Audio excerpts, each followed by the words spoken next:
Have you ever talked basketball with someone who only looks at percentages? You know that type that says, well, this guy shoots 43% from 3. He must be better than a guy who shoots 41%, right? But here's the thing. Not every shot is created equal. And if you're judging shooters just by numbers, you're probably missing the whole point. Wait, how does Steph Curry, the greatest shooter of all time, have a lower 3-point percentage than his brother? Well, let me show you why that number alone doesn't mean what you think it does. In this video we are going to break down the difference between shooters who can create their shots and shooters who receive them. Well, look at volume, role, difficulty and defensive attention, because context changes everything. So let's start with Steph and Seth Curry. Both are elite shooters. Both hover around 43% from 3, but Steph averages nearly 12 3-point attempts per game, while Seth takes less than 3. Steph creates shots off the dribble, with defenders glued to him, often from way beyond the arc. Seth, on the other hand, he's a system shooter. Most of his shots come from open looks, catch and shoot, often created by others. Steph has to fight for space, break down defenses, navigate traps and hedges. Seth normally waits and then fires. Let's go a bit deeper. Seth's assisted 3-point percentage, over 90% of his makes come from a pass. Steph's around 62. That means nearly 4 out of 10 threes he hits, he creates completely on his own. The same 3 points on the scoreboard, but totally different shots. This is why poor percentage doesn't tell you everything, because not all shots are created equal. Sure, 2 players might have the same percentage on paper, but the game, it's not played on paper. Some players run off 5 screens, dodge defenders, rise up with a hand in their face.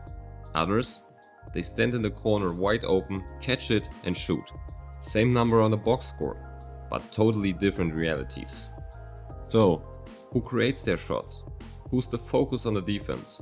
And who benefits from the space that others create? That's the difference between shooting numbers and actual impact. Now let's take a look at 2 guys who couldn't be more different in how they get their buckets. James Harden and Klay Thompson. Harden is the definition of isolation. He breaks you down off the dribble, lives at the top of the key and has step backs for days. Every shot he takes is created by him and for him. Klay's the opposite. He's the blueprint of a system shooter. Catch, shoot, cut, relocate, no wasted motion. One guy moves with the ball, the other barely dribbles. In fact, in that one legendary quarter, Klay had 37 points and only dribbled 4 times. And if you look at their assisted field goal percentage, it shows. Klay, around 85% of his makes are assisted. And how about Harden? It's closer to 25%. That's a 60% difference. Same league, same 3-point line.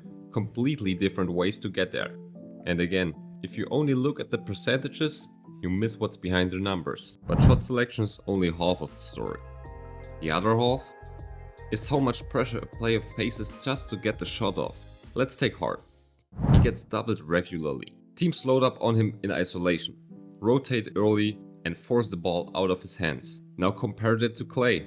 He's running off screens, catching in rhythm, usually defended by the second or even the third option. His looks are cleaner, his motion is way simpler. But then there is Steph. He pulls attention the moment he crosses half court. And I'm not exaggerating. Steph takes almost twice as many contested shots as Harden.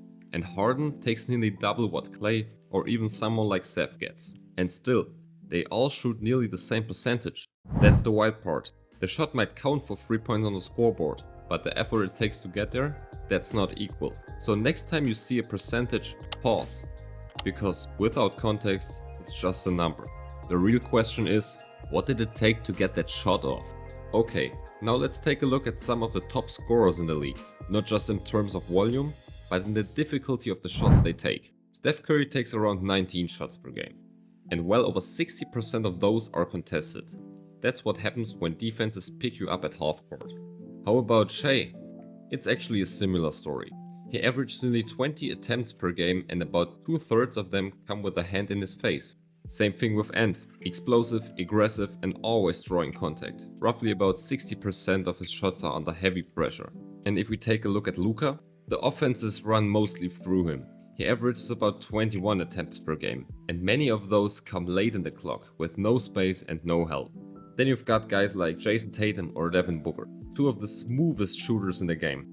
but even they see tight coverages and more of half of their shots are contested. These aren't just shooters, they're tough shot makers, players who operate under pressure and still deliver. And that's exactly what separates the good from the unguardable. Anyone can knock down open shots in the rhythm, but the ones who rise above, the ones who matter in the biggest moments, are the ones who don't need perfect conditions.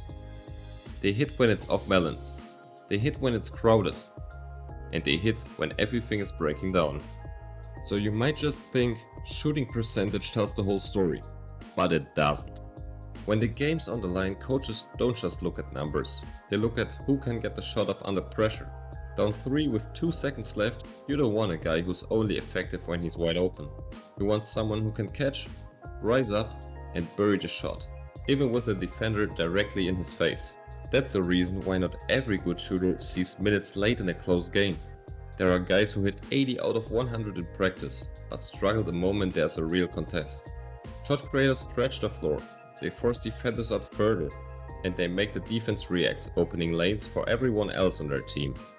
Just imagine for a second what numbers those guys could have put up if they weren't defended like this.